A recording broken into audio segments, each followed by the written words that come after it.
Welcome to episode 17 of the Hipsters United podcast. We're doing a little bit something different this week.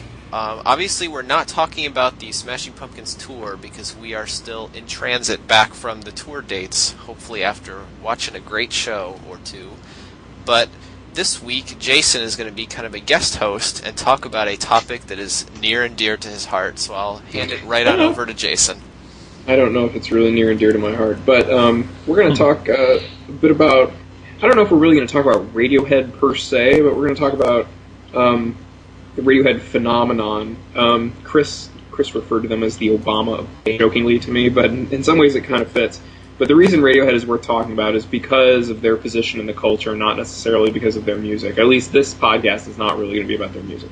So, joining me to talk about Radiohead today are Chris. Hey, everybody. Andrew. Hello. Out of order. And Jill. Hello. I guess the format here, I've written out some notes, so sort of like Chris does, I'm going to read some of what I've written, or kind of read it, kind of wing the parts I left gaps in, and then I'll probably just ask you guys to react, and I want you to, I know we all have fairly similar views, which sometimes is detrimental to the podcast, sometimes I think it's a good thing. But I'd like you guys to try to be a little critical of me if you can. Play devil's advocate a little if you must, even if you don't quite feel it. And everyone listening, I would invite you to take up the discussion in the podcast comments. You're probably more likely to get a response out of me if you respond to something I actually say, as opposed to something you assume I really mean. But questions that seek to clarify what I'm trying to say are definitely welcome. This is kind of an experiment, and I'm really not committed to having a full understanding of these issues, but if it is worth listening to this and it's worth getting fired up enough to write a response to something I say, then it's probably worth transcribing the part of what I say that you want to reply to and putting that in the comment as well. Just a thought. Okay, so Radiohead seems to be the most critically acclaimed band in the world at the present time, and it has been for a couple years, I think. They attract an audience that I would say generally views them as an artistic band, artists, in like a capital A sense almost, whereas the Pumpkins have kind of made their name and drawn their fan base on this will be odd to say, but they've kind of made it on the way of pop singles. The Pumpkins actually have recorded 17 top 10 modern rock hits in the United States. I don't think Radiohead has more than a couple, but I haven't checked. But I'm sure Creep was, but I don't know if they have any others beyond that. They might. They probably do. But I don't know what they are, and I'm kind of doubting if that's true. But the point is, like, Radiohead didn't really draw in fans via radio play like the Pumpkins did. Radiohead's fan base that they enjoy now really came, there's the success of Creep, but the fan base that they have now largely came to them in the wake of the albums OK Computer and Kid A, which were kind of an overt, like really deliberate and in-your-face move to capital A art away from Radiohead's previous work on Pablo Honey and the Bends, which, I get the impression, and I'm not a huge Radiohead fan, I'm not immersed in their community, so people who know more than I do about these things, I hope you take it upon yourselves to educate me when I say things that are wrong, as I surely will. But I get the impression anyway that the band kind of poo-poos the Bends and Pablo Honey is kind of like in some sense that they moved on, they moved past that. We're grown-ups now. We do our art music now with OK Computer and the albums past that. And I think if you look at their set lists, that could be somewhat of a suggestion that that's the case. So the Radiohead audience, I think it draws a certain sort of people. I might call it an aspirational or an intellectual audience in some sense. Their audience includes the sort of people who start online magazines about bands you've never heard of, but you totally should have. And so I hear laughter. It must be true. What I just said is totally true. Radiohead, their fan base is really, it's got this characteristic that the fans are very supportive of the band being artistic or weird. Radiohead fans are very tolerant. and in addition to that, Radiohead doesn't really have a lot of hit singles. So with that fan base and with no hits, Radiohead can actually get away with, as they just did a couple days ago, playing Lollapalooza in Chicago, playing to a huge festival audience of 75,000, and not playing, and playing, and they played every single song off their latest album, In Rainbows.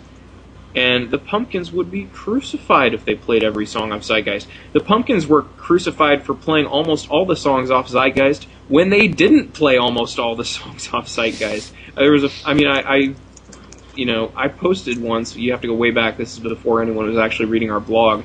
I found a reporter in the Boston Globe reviewing the Pumpkins show and saying, "You want to play almost all the songs off your latest album, Smashing Pumpkins? Not cool." I went and looked, and they were doing this, they were contrasting the Pumpkins with Crowded House, and they were favorably doing it by saying, they said Crowded House played a handful of the best songs off the latest album, so that was cool. But the Pumpkins played almost all of Zeitgeist, which was uncool. The irony is, I went and looked up the set lists online, found that Crowded House had played 8 out of the 14 songs from their latest album, and at none of the 3 Pumpkin shows in Boston had the Pumpkins played more than 6 songs off Zeitgeist. Literally, this factually incorrect accusation that the Pumpkins had played the entirety of their whole album.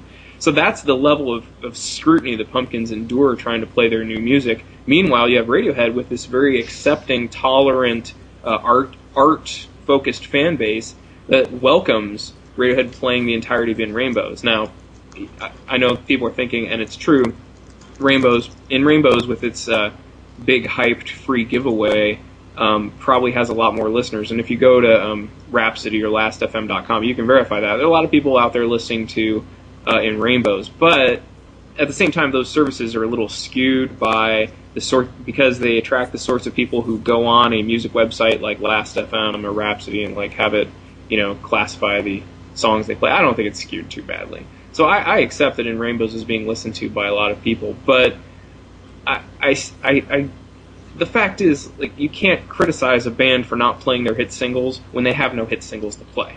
And that's the situation Radiohead is in. They have a very accepting fan base. In fact, incur some pressure to be arty, to be artistic and weird. I want to hear some off-kilter rhythms from Radiohead in the same way that the Pumpkins, I think, feel pressure to rock out. Do you guys, Chris, I was trying to think of the pressures that the Pumpkins fan base puts on the Pumpkins, and the only one I could really come up with is that there's something of the rockist element in Pumpkins fans. They want to see the band rock. They want Billy to get up on stage with electric guitars and Jimmy Chamberlain to pound out a backbeat, and they want the band to rock. Do you think that that's right? Do you think that there are other pressures that the band gets from the fan base in terms of what people want to hear? What do you think about that? Well, I think that definitely, if you go back to Machina, I think the band definitely thinks that's what the fans want, is for them to rock. Because if you go back to Machina, that was kind of the message coming after Adore. It was kind of a reaction to Adore. Oh, now we're going to rock now. And I believe that, weren't you one of the people, there were a few fans that actually got to hear Machina before it got released. And I believe that in one of the accounts that I read online, it was someone who was there, one of the Pumpkins management asked, does it rock? I think that's kind of what the Pumpkins think that the fan base really wants above all. I don't know if that's necessarily true or not, but I think that's what they think. But as far as other pressures, if you look at kind of the really hardcore fan base, I think there's always been the pressure to play a very varied set list, which is kind of the opposite of what you were talking about, of the critics and the kind of the mainstream media, where the pressure is to play all your hits. I think in general, the mainstream press is always going to kind of, they are not a hardcore fan, they're not one of us where they want to hear melancholy B-sides or something like that. They want to review something that they know. If they go and they hear Disarm or they hear Cherub Rock, they can judge, oh, that's a pretty good version of Cherub Rock. That's something I can write about. But the fans that you, if you go online on the Smashing Pumpkins message boards, or if you're one of the hardcore fans, these are people that, collect bootlegs. I have probably 200 live shows on CD sitting on a bookshelf right next to my desk here. So the the fan community, I think, puts the pressure on the band to vary their set list, and this was a big issue, I think, before the band broke up back in 2000. There was a big kind of debate online about whether the band was playing enough of their back catalog and whether they were getting repetitive and playing the same thing night after night. There was a big hullabaloo about that in a way. I mean, it's amongst the same group of people online, so it's not really a giant big deal, but I think that's kind of the pressure they get from their online fans. But I did go and look up something about Radiohead, and I thought this was kind of interesting. So on Wikipedia, if you go and look up almost any band that has had any sort of mainstream success, the last thing at the bottom of their Wikipedia page will say, have all their hit singles and list, where they were on the charts and everything. The Radiohead page doesn't. The Radiohead page has a list of all of their albums and kind of the critical acclaim that came with all of their albums, and talks about some of their influences and things like that, and that's it. And then it has a discography. Even though I'm sure that Creep made it somewhere on the charts. I think Fake Plastic Trees also. I remember hearing that on the radio a lot. Did you click through the discography? Because I think Wikipedia might have just gone. I think they've separated that stuff out into a discography page. So I'm just curious. Okay, yeah, I did click on the discography, and it has the albums where they charted. Okay, here's the singles down at the bottom here. So I think they've done the same thing with the Pumpkins now. So I just not to totally undercut your point, but I just wanted to. Okay, yeah, that makes more sense then. I think Creep is the only one. Creep is the only single in the mainstream U.S. It made it up to number 20. Look at the modern rock U.S. column. How many top 10 ones do you see there? Because that's the stat I always know off the top of my head is the Pumpkins have had 17. Okay, Creep was number 2. Yeah. Optimistic from Kid A made it to number 10. Body Snatchers from In Rainbows made it to number 8. So 3, yeah. Not too good. There were some others that came close, but those Fake Plastic Trees was number 11. I don't mean that it's not too good, but I mean their success is not singles driven. Right.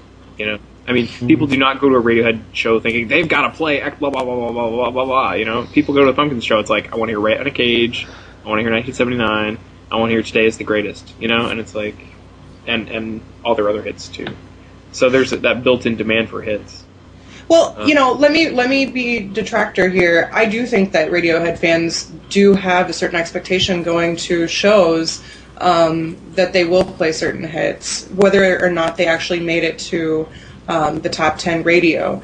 And I was reading a little bit about this. I don't remember exactly when it was. Maybe it was alongside the research that I was doing for the beginning is the end is the beginning. Strange connection here. But in the year that OK Computer was released, it never made a top 10 album. It peaked at number 21. However, it won the Grammy for Best Alternative Music Album. Mm-hmm. So regardless of the sort of lack of mainstream success it achieved, somehow it still won the Grammy. And the Grammys are very much a mainstream award. It's not like the Oscars where they do try and award kind of artistic merit. And this is coming off the heels of some fairly, at the time, recent critical acclaim from celebrity rock critics or people in the media. I remember that Michael Stipe said something about them at one point, and then I think Bono and Billy Corgan and several people had made comments about them at that time, yet it didn't really bear out in the mainstream music media beyond, oh my gosh, what a great album. And I think that OK Computer is for Radiohead fans kind of like a conglomeration of Siamese Dream Melancholy. You go to the show and you're expecting, or you're really hoping, that you're going to hear Paranoid Android or Karma Police. I've seen I'll admit I've only seen Radiohead once, and my experience was here in New York City. And New York is a hard place to see shows because you have such a wide variety of people, whether it be, actual fans or investment bankers that are taking their clients to go see the coolest, latest show because, they can throw around money and get tickets last minute like that.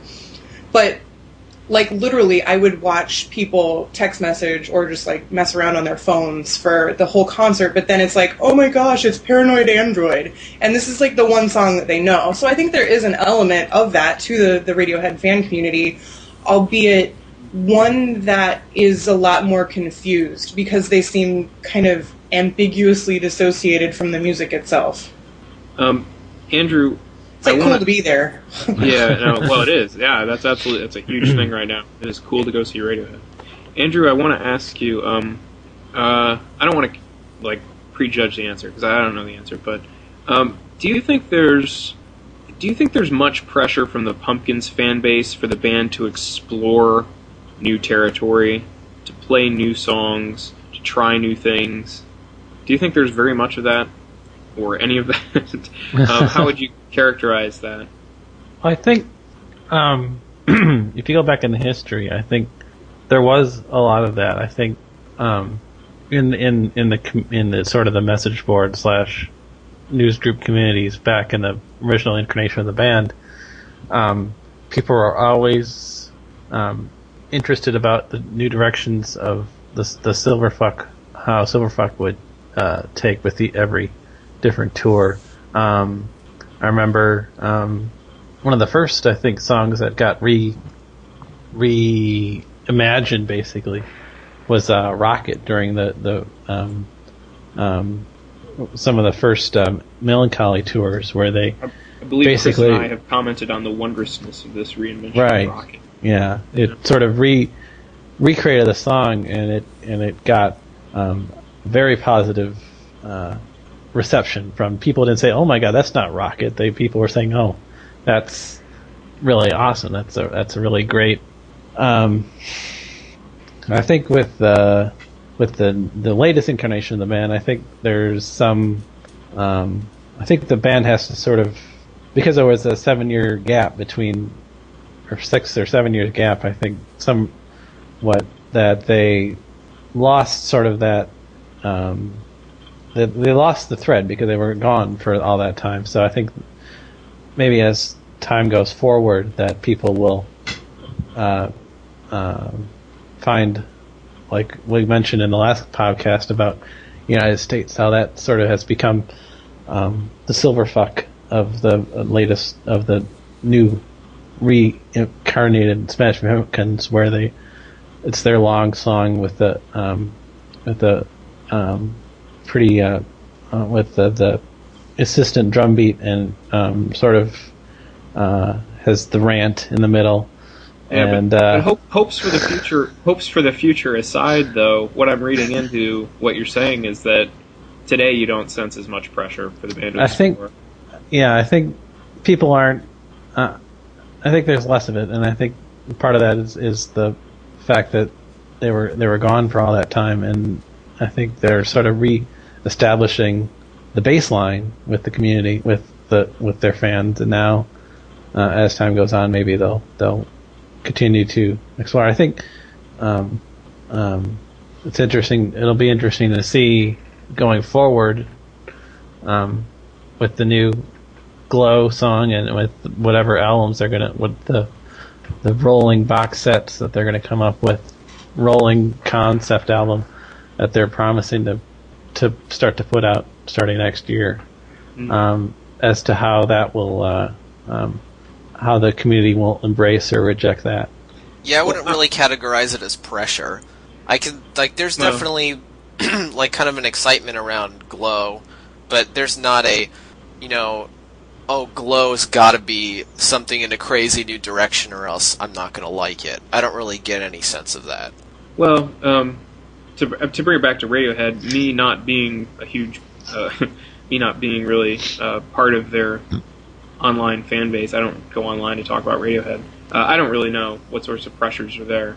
But I guess when I say pressure, I'm probably thinking both positive and negative pressure. I guess I would think of excitement around new material as being pressure in a generic sense. But you're right; it's not like people are mad. But what would people like to see?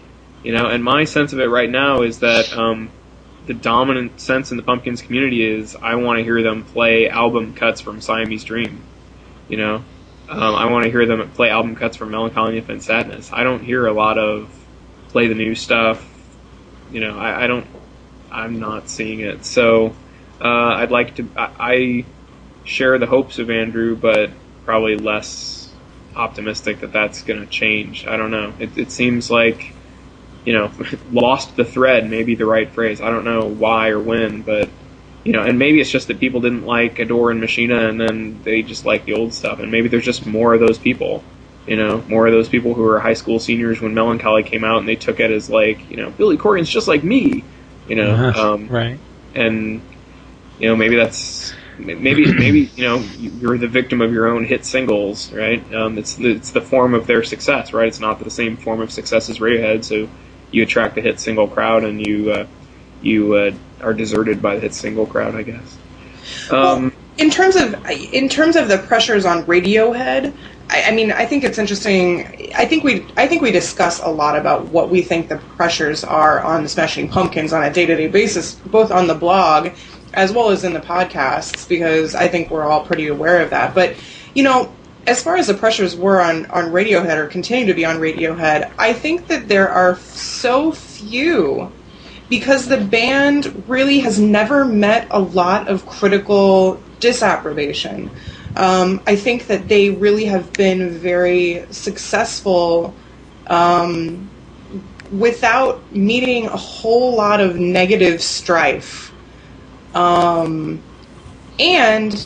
think that there have been so many different periods where they've been unavailable. They've been on hiatus for for years at a time, where they don't produce anything. They don't go on tour. They're, starting families or experience. I think Thom Yorke went into like major depression at one point, and actually they didn't know if the band would go on at some point. So how do you criticize something that isn't putting itself out there? Like, the Pumpkins have always put themselves out there so much so that they get criticized for, it's all about the money, or it's all about this, or it's all about that. But one thing that kind of occurs to me is, how are there pressures on Radiohead when everything they've done touches, everything they touched has turned to solid gold in the eyes of the media, and furthermore, they really haven't had to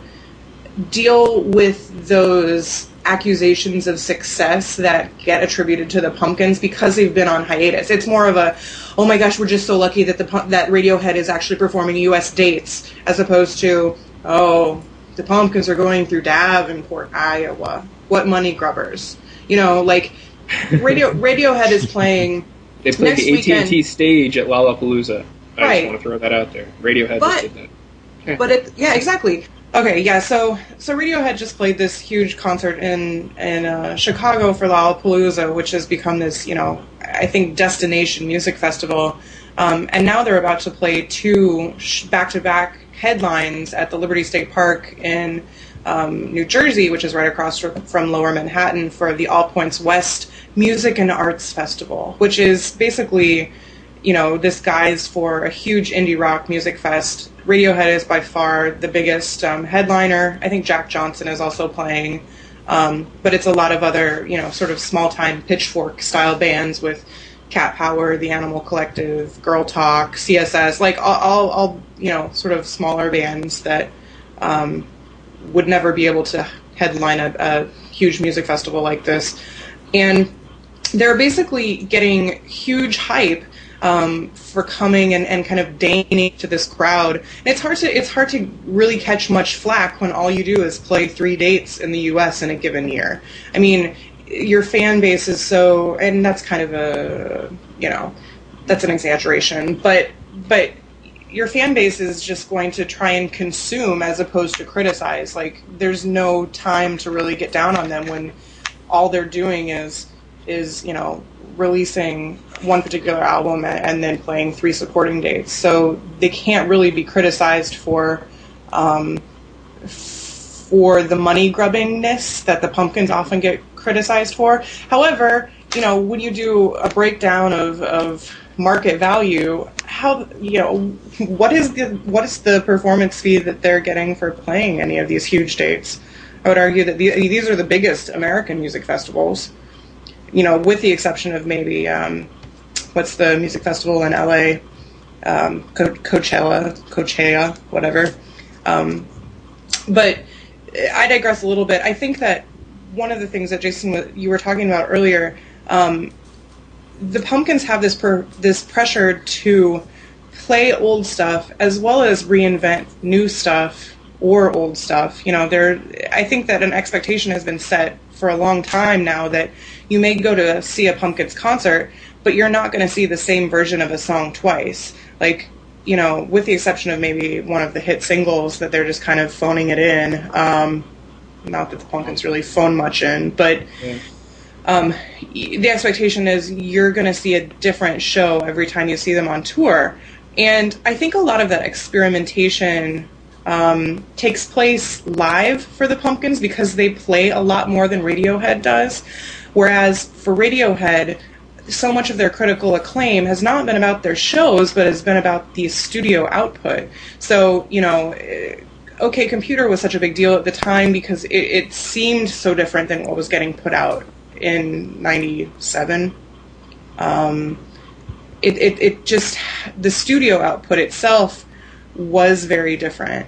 And the one time that I saw Radiohead, their songs were virtually identical to the album versions. Mm-hmm. So I was not, it's kind of like, I love Weezer. I love Weezer's old stuff. But seeing Weezer live is boring. Like, mm-hmm. I can crank the album at home on headphones and probably, drink beer for a lot more cheap evening in, and enjoy Weezer's music, as opposed to going and seeing them perform it.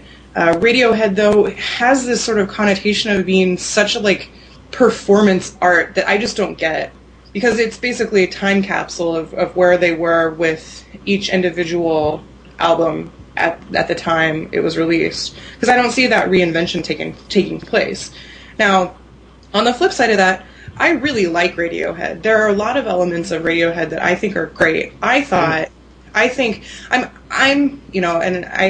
sorry to rant like this, but I actually have never gotten into a Radiohead album when it's at the moment that it's popular. And Kid A came out. I tend to be extremely cynical about Radiohead because there's so much hype in the media. So I have really, really indulged myself in lots of Radiohead albums. But for example, when Kid A came out, it took me 2 years to really even listen to that album because I couldn't do myself the disservice of listening to the album at the time that it was being so hyped in the media, because then I'm not looking at it with a clear perspective. Same with I think what is one of their, if not their best, one of their best albums, Hail to the Thief. It took me probably 6 months after its release to actually dig into that album, and I love that album so much. It's really fantastic. It's a lot of news media outlets called it a return to Kid A, called it a return to the Bends, and I definitely see that. But like I said, when you're looking at Radiohead's output, you're primarily looking at the studio output because they're not touring like the Pumpkins are. They're not trying to reinvent themselves on a nightly basis like the Pumpkins are. Yeah. It's a much different comparison. So I think the pressures that they face. Right. The pressure comparison is very different because, whereas Billy Corgan is kind of face-to-face with his critics on a nightly basis, Thom Yorke is making himself into a head case every time he goes into the studio because there's such immense pressure on him to recreate the band as an artistic animal every time they try to release something new. So it's a whole different ball of wax. I'll shut up for right now. I have plenty to talk about in Radiohead because I both love them and hate them. Yeah, I'm very very similar in a lot of ways. I actually have not listened to In Rainbows yet. Possibly, I think largely because of the hype, but also because when I heard the first single off Hail to the Thief, I was very turned off, and I never ended up buying Hail to the Thief. I tend to, I have in my head the way a band is trending, and I really liked Amnesiac a lot, but I think it was also just a point in my life. I was very frustrated with kind of whiny music at that point, very negative, kind of looking down at my toes music, which was not. I just wasn't feeling that at that point particularly when Hail to the Thief came out. When I heard Myxomatosis, I just I gave the biggest eye roll I've probably ever given, and I was like, I am not getting this album. So it may be a great album, but just right then I wasn't feeling it, and so I never did go out and get it. Okay, so I wasn't quite sure which of two directions to go next, but I guess I'm going to try to follow up on some of the stuff Jill said. About Radiohead not really ever receiving much criticism. I think this is actually true, in a bizarre way. You said everything they touch turns to gold. I don't know if it turns into gold sales. I think all their albums have gone gold in the U.S. But, and you talked about the Pumpkins putting themselves out there, and Radiohead not putting themselves out there. And I wanted to extend, as a possible, reason for why Radiohead gets a free pass and a pat on the back from everyone every time they do anything, whereas the Pumpkins, it always seems like pulling teeth to get anyone to pay any attention to them at all on a fair, critical, let's look at the music level, especially these days. But even in the old days, I think it was that way too. And I want to extend. I want to suggest another possible reason, and I want to go to the character of the frontmen and the kind of public. This has to do with putting themselves out there, but I specifically want to talk about Billy Corgan and Thom Yorke.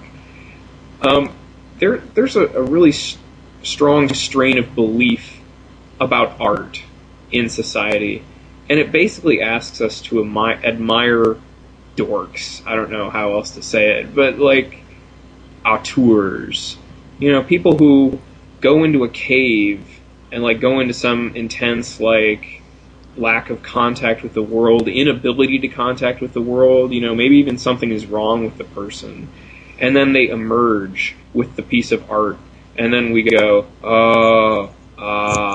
and we are dazzled by this, but it's as though the artist himself has to be kind of messed up.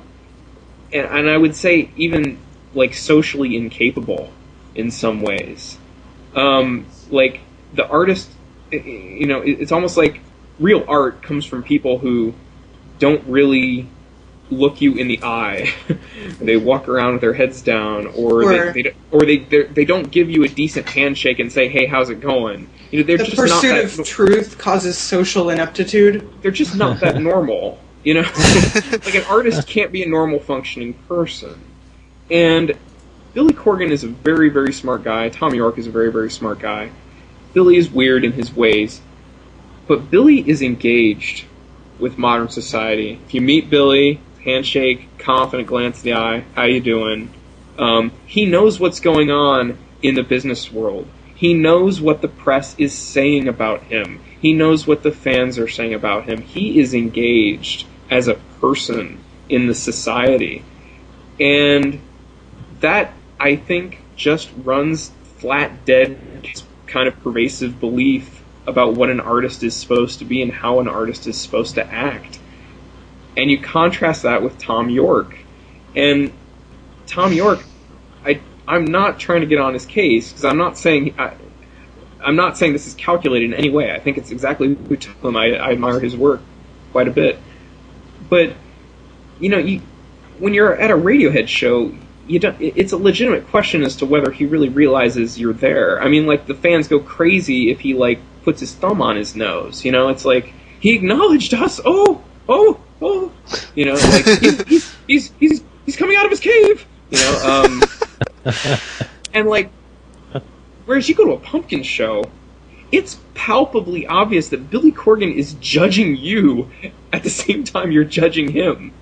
He's like, wow, you guys suck, or you're a great crowd, I mean, like, he's, like, peering into your eye going, what's up with you, And it's like, Thom Yorke, it's just like, I think there's a challenge that comes out of Billy as a man, and, like, I would contrast that with, Billy's he's in the face of the culture. He's challenging, he's like, my audience wasn't good enough, the media isn't good enough, whatever. I mean, he's like, whereas Thom Yorke, I don't think he's engaged at all with he's like not interacting with the press or the fan base on that level, I don't think, or not to that extent. And I would take it a little further to say, there might even be some comfort level, because one of my questions that I've written, and this might be somewhat more related to some of the other things I'm going to say, but I want to kind of at least put it out there at first now. One of my questions is, if there is this aspirational audience out there, why was it Radiohead that not only these kind of aspirational, intellectual, elitist type fans, why did they coalesce around that band, and more people even coalesced around that band? Like, people kind of sensed, hey, Radiohead, they're a thing for status. Because, I mean, there are people like us and people like many, many Radiohead fans that love them for their music. And then there's a ton of more people who've come along and have said, Radiohead is a cool thing to do, I want to be part of that. That's the aspirational part, right? That's the, like, I want to be part of this intellectual, elitist scene that Radiohead represents. And a ton of the people at Lollapalooza, and a ton of, people who identify as like, yeah, I like Radiohead, I think are like that. In the same way that the Pumpkins have a lot of fans that are like, I like Rat in a Cage, except It's just a very different group of people, right? It's like, on one hand, it's like philosophy grad students who are, way into Sartre or whatever, and they, latch onto Radiohead, and then the Pumpkins are like, yeah, I like Hinder, and Smashing Pumpkins are pretty cool too, It's a very different. And did you hear that new album by Daughtry? It's exactly. It's like the peripheral group of fans is of a very different character between the two bands. But I think on the inside, the fan bases are similar. The inner fan bases are similar, and I think the bands are kind of similar, except for this really striking contrast I see between Billy and Thom Yorke. But anyway, the question I was trying to put out is, why Radiohead? Why did they happen to be the band that attracted not only these hardcore fans, because there's a lot of arty bands out there. There's a lot of elitist intellectual bands out there, right? And a lot of them have the inner fan base. They attract those people way into the music. Why is it Radiohead that also latched onto like all these like aspirational, even frat boys, like right. There's and I wonder if it has something to do with like, I don't know, like, and this is probably wrong, but it's like, I was just thinking about Thom Yorke and Billy Corgan, and I was just thinking, it's hard to look at Thom Yorke and just think, oh, that guy's better than me, awesomer than me, would get the girl, it's like, there's no, like, Thom Yorke is intimidating to me, I mean, like, it seems like there might be a comfort factor if you are kind of like an aspirational person. There's like a comfort factor in holding up Thom Yorke, but yet not having to feel at the same time that like Thom Yorke is just like more competent than me. I don't know. It's like, I don't know. So I just think there might be something to that, but maybe not. I have a couple of reactions to that. I'll try not to get up on my block again, but so to your first point, Jason, you were talking about how Thom Yorke has really not been, he's kind of been in his little cave, like, divorced from society. In the past, I think this is kind of true because a lot of the interviews that they released regarding critical acclaim around their albums were kind of, they were surprised. Wow, we got such great acclaim. That's so great. We didn't think anybody would understand us. That's so great. People do. And it's this sort of humble, honest, wow reaction. I think in the past, I think in the recent past, the band has become a lot more engaged because they feel like there's more at stake. Not so much from a financial or a monetary standpoint, as much as they realize their general power within the music industry, right, to elicit change or to inspire change. One of the things that I did as part of the SP.com sort of the first article I ever did for them about In Rainbows, well, not specifically about In Rainbows, but the Radiohead themed article I did for them. One of the interviews that Thom Yorke gave to Time magazine basically talked about, I liked the people at our record company, and this is the quote, "But the time is at hand when you have to ask why anyone needs one. And yes, it probably would give us some perverse pleasure to say, F you to this decaying business model." And so I think that as they've recognized their relative, the relative agency they have within the art community or the music industry, whatever you want to call it, I think they have become more vocal about empowering people and kind of, giving more information about their motives. So I would say that they're getting smarter about how they do that, and perhaps just more vocal because they're kind of growing up as well into their own lives and, becoming adults. Right, yeah. But, absolutely. So I would give them more credit for that. But likewise, on the flip side, the later point you were making there, I had a reaction to that I'm now forgetting.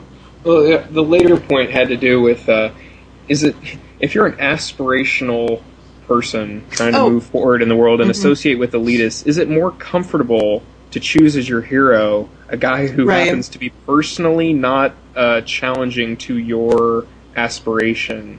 Like, I'm a competent lawyer in society. Right. Thom Yorke is some like geeky guy in a music cave. Like, I love his music, but I'm still like better than him and stuff. I don't know. Well, it's a strange. I think that it's easiest to compare. You compared Sartre to this whole equation. I think it is. I think the easiest comparison is to be made in other realms of art. Because, I don't even know what Sartre is all on about. So, well, so I would please do. The way please take the comparison elsewhere. The way that I've always, I don't know if there are any visual artists out there, but I'm an avid fan of art history in general, and it's taken me a long time. Like, I had several art teachers, both in high school and in college, that really, really tried to enlighten me to the ways of like postmodern art. And postmodern being like mid 1900s to late to sort of more late 1900s. Vasily Kandinsky and like some of these very, very abstract artists, Mark Rothko. Like, you're telling me I really need to appreciate this art because it stands for so much. But Mark Rothko did so many series of paintings that were just black. And yes, they had many textures and many different technical elements that were beautiful and amazing, but they didn't inspire any sort of emotion in me. I would be standing there looking at a black painting. It is just black. Whereas more of the art that spoke to me when I was studying a lot more art history in college was turn of the 20th century,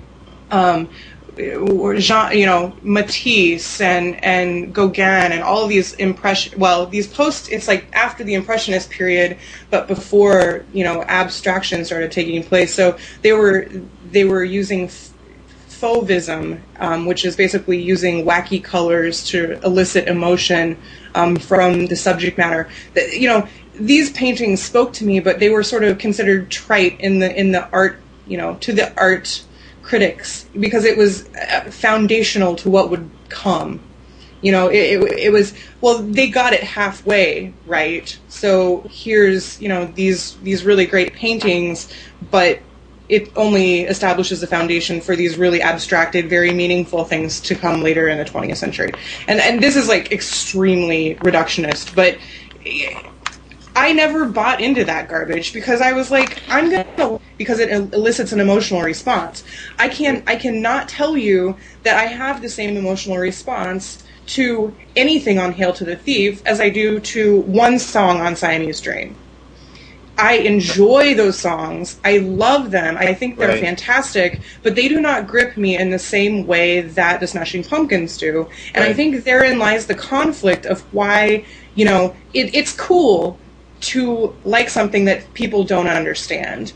Right. And if you connect with something on an emotional level, and in it you see elements of love or relationships or, you know, personal conflicts that you yourself have, and you're admitting your faults and you're admitting your weaknesses, you know, through the music that you love, that's not cool, but, you know, that's who I am as a person. Right. Hey, Andrew and Chris, I know you've been waiting to talk, but Jill has just set me up so well for this other part. All right. I have to go into it. So you're going to get to react after I do this. Okay. Okay. So everyone will see why this is a perfect transition from Jill as I proceed. I characterize Radiohead's fan base, at least this sort of the outer fan base, the aspirational fan base. The one, you know, I talked, and I genuinely, admiringly, of how such a fan base can be supportive of a band moving in new directions and exploring and pushing on to new frontiers, and I genuinely wish the Pumpkins fan base was like the Radiohead fan base in that way. But a way in which I prefer the Pumpkins fan base is one of the drawbacks of an aspirational fan base is they're all trying to be or become better than other people in some sense. I mean, you know, there's an element of self-betterment, but I think particularly when you're using music, that your musical taste as a signifier, which is something I associate this outer band of Radiohead fans, band is the wrong noun, this outer group of Radiohead fans doing it is using musical taste as a signifier in that way. And particularly when we come in contrast with the Pumpkins and Radiohead, this is kind of explosive. Because the Pumpkins are also, like Radiohead, a very serious, competent, and artistic band. They just have a very different outer fan base and a very different reputation in the popular culture. And so at once you have kind of the inner fan base of the Pumpkins, like defending their greatness, you know, their seriousness as artists. And but you have this sort of like, in so many ways, the outer Pumpkins fan base is the exact group within society that the outer Radiohead fan base is trying to define themselves against. You know, it's exactly, Jill said, you know, what was the band example? Daughtry. You know, it's like, it's exactly the people who are listening to alternative rock radio. It's exactly this, or modern rock radio. It's not alternative rock anymore. It's bum rock, as I enjoy calling it these days. But, you know, like, and you know, all these starlets who have appropriated the loud electric guitar, you know, like Kelly Clarkson and, you know, Miley Cyrus, who are all using, like, Pumpkin-style overdriven guitars these days, right? I mean, that's what that loud, overdriven Pumpkins guitar sound evokes right now in the culture. I'm not saying it's anyone's fault, it just is. And that's, like, the exact sort of, like, rock mentality that the Radiohead aspirational outer fan base is trying to define themselves against. And that's why I think, you know, the Pumpkins are so targeted by, you know, the Radiohead apologists, the Radiohead supporters who run the music magazines and the critical, you know, the music criticism websites. I don't need to name names, everyone knows who they are. I think that's why the Pumpkins are particularly the target, because they're good, and because it's that social group that they're the stepping stone, you know. And in some ways it's a compliment, because, you know, if the Pumpkins really sucked, they and their fans would just be ignored, like System of a Down and System of a Down's fans are ignored. And I'm not saying System of a Down sucks, because I enjoy their music, but I do consider it kind of camp. I think it's kind of campy.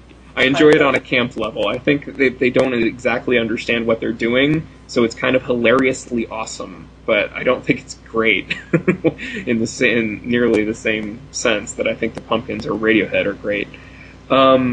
So this outer Pumpkins fan base is a group that, relative to the outer Radiohead fan base, the Pumpkins ones it's a less intellectual, a group that is more instinctive about their tastes, and Did you say that they're more? Typed that sentence. I'm sorry, they're not more the one I just said. instinctual? This other one I was about to say. That's why I stopped. The Pumpkins' outer fan base, right, is a group that's less intellectual and more instinctive in their tastes, I think. Okay, sure. And so I'm sorry, my notes are in a really weird order right now. I would like to. Obviously, I'm a strong defender of the band. I have this blog; it's a big part of what I'm on about, and I think that instinct is really paramount in what it means to produce great music and to appreciate great music and great art generally. Yes. I think the fundamental formula for a great artist is a smart person who's extremely in tune with his or her gut. And I think both the Pumpkins and Radiohead are great artists in that sense, but I think Radiohead misses a little more often than the Pumpkins. And when Radiohead misses, when they miss the mark, when they miss the sweet spot, it's from being over-intellectualized. There's too much thinking and too much second-guessing and not enough immediate gut reaction. And that's what I think Billy is so good at. He's extremely smart. The Pumpkins are an art project, they're an art band, there's no doubt about it, but it's what it is, it's an endless search for what gets you off. And Billy said this repeatedly, And when I talked about this on the podcast last week, when he talked about That's the Way, and they were playing the original version, and the guitar riff bored them, and they kept looking and trying different things. You can hear him describe this on the XM satellite interview from last July. And then when they hit it, they just knew it immediately. It wasn't I think we should try to mess around with a Hammond organ. A Hammond organ would be cool to do a song with a Hammond organ. That's too intellectualized. That's the sort of intellectualization I'm talking about. You can't pre-commit to what a song is going to be. And I'm saying, I don't want to say Radiohead does that. I'm sorry. I don't want to say Radiohead does that, because they don't, because they're a great band. I'm just saying, whenever they're a little off, when I don't like what they're doing, when it's not connecting with me, I think the error, the side on which they tend to err on, is not too much instinct, but it's too much intellectual. It's too much intellect. It's too much intellectualization. It's too much overthinking. Right? That's the way in which Radiohead tends to err. They don't err very much because they're great, but the Pumpkins, I think, it's the combination of Billy being a genius and Billy being so in touch with the emotion and the gut, the feeling that he gets. And he's not always on, but he's 98% on. So anyway, go ahead, Jill. Well, and I think that there's still such an element that you can tangibly or perceptibly feel in their recording and in the live show of, that 18, 19-year-old kid fooling around in his dad's garage, playing with, these loud guitars. When they hit on something like that, there's just such an element of fun that doesn't appeal to me, that I don't find in Radiohead. It's too calculated. While everything with the Pumpkins is calculated, also, there's just such this, I don't think it's calculated in the same way at all. I mean, it's a gut calculation. No, it's not. It's a calculation that you didn't think about. It's a calculation that your stomach did for you. Right, exactly. It's the Hammond organ bit especially. They're fiddling around with it in the studio, and they're like, "Oh, this is such a great song," but yawn, it's not inspired. It's kind of more cowbell. It's just that sort of bass, that's what it needs. And I don't, I hate to make generalizations about Radiohead like this, but I just don't feel that way. And it's maybe it is, I think it's intentional on Radiohead's part to make it a little less accessible, because that seems to be the kind of artist Thom Yorke is. He seems to abstract things a lot more, at least from my vantage point. Well, that seems to be what they get praised for also Right. by the media. But then I think about why I like Radiohead, and it's because the first time I heard Fake Plastic Trees 15 years ago, or however long it's been, I was just floored. There was so much raw emotion in that song that I immediately took a liking to that band and played that song over and over and over on my stereo. I think I wore the track out probably. But again, they've moved away from those roots. And have been praised for doing so because, the more you abstract yourself from sort of the painful themes of childhood, the less real they become. So, I don't know. I'm all for reliving that. I like reliving. Chris, I